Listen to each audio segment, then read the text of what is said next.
என் ரத்தத்தின் ரத்தமான உடன்பிறப்புகளே, காலத்தை வென்றவன் நீ, காவியமானவன் நீ, வேதனை தீர்த்தவன், விழிகளில் நிறைந்தவன், வெற்றி திருமகன் நீ.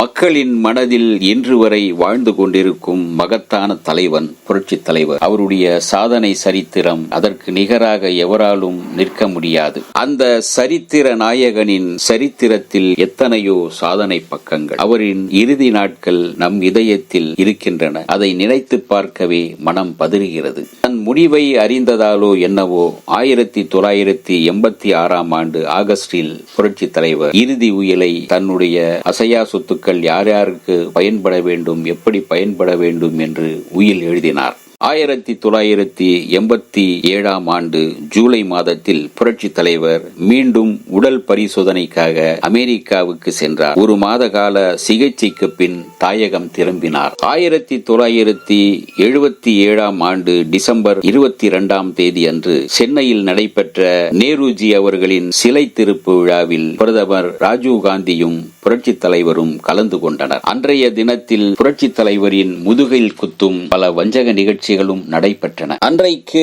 அரங்கேறிய ஒரு சதியை பற்றி முன்னாள் அமைச்சர் க. ராசாராம் பதிவு செய்த ஒரு விஷயத்தை இங்கே தருகிறேன். ராஜீவ் காந்தி நள்ளிரவில் சென்னைக்கு வந்தார். அதே நேரத்தில் அவரை வரவேற்க விமான நிலையத்திற்கு வந்துவிட்டார் எம்ஜிஆர். பிரதமர் பதறி போனார். உடல் நலத்தை பார்த்துக் கொள்ளாமல் ஏன் இங்கு வந்தீர்கள்? இதோ கவர்னர் குரானாதான் இருக்கிறாரே என்று வாய்விட்டு அடிக்கடி பல தடவை சொன்னார் பிரதமர் ராஜீவ் காந்தி. நீங்கள் வரும்போது நான் வந்து வரவேற்பதுவே முறை என்றார் முதல்வர் எம்ஜிஆர். நானும் அவரும் ராஜ்பவனில் பிரதமரை சந்தித்தோம். அரசு அலுவல்கள் குறித்து பேசினோம். பின்னர் ராமாவரம் தோட்டத்திற்கு திரும்புகின்ற வழியில் எம்ஜிஆர் என்னிடம் ஒரு திடுக்கிடும் செய்தியை தெரிவித்தார். தனக்கு தெரிவிக்காமலேயே ராஜ்பவனில் பிரதமர் ராஜுவை சந்திக்க ஜெயலலிதா வந்து காத்திருந்ததாகவும் அது தெரிந்தேதான் ராஜ்பவன் சென்றதாகவும் கூறினார் எம்ஜிஆர். அப்படி என்றால் ராஜ்பவனில் ஜெயலலிதாவை நாங்கள் சந்திக்காமல் போனது எப்படி?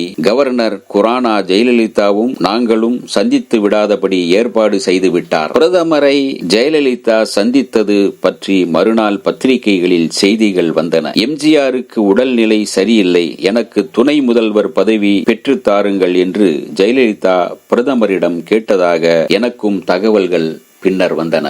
கத்திப்பாரா ஜங்ஷனில் நேரு சிலையை திறக்க ராஜீவ் காந்தி வந்தார். புதுவை மாநில முதலமைச்சர் ஃபாரூக் மராயக்கரும் பக்கத்தில் வைத்துக் கொண்டு எம்ஜிஆரின் உடல்நிலை நன்றாக இல்லை, இன்னும் நல்லபடி அவர் உடம்பை பார்த்துக் கொள்ள வேண்டும் என்றார் ராஜீவ் காந்தி. அதை கேட்டு நான் திடுக்கிட்டேன் என்று அந்த துரோக செய்தியை க. ராசாராம் பதிவு செய்திருக்கின்றார். இந்த துரோகத்தை புரட்சி தலைவரால் தாங்கிக் கொள்ள முடியவில்லை. ஏற்கனவே அவர் உடல்நிலை சரியில்லாத நேரத்தில் இந்த துரோக செய்தி அவரை இன்னும் திடுக்கிட வைத்தது, இன்னும் அவருக்குள் அந்த நோயை அதிகப்படுத்தியது. ஜெயலலிதாவின் அந்த துரோக செயல் அவருக்குள் பதற்றத்தையும் பெரும் கோபத்தையும் உண்டாக்கியிருந்தது. 1987 டிசம்பர் 23 அன்று காலையில் இருந்தே புரட்சி தலைவரின் உடல்நிலை சில விபரீதமான மாறுதல்கள் தோன்றின. மருத்துவர்கள் விரைந்து வந்து செய்த சிகிச்சை எல்லாம் பலனற்று போய்விட்டன.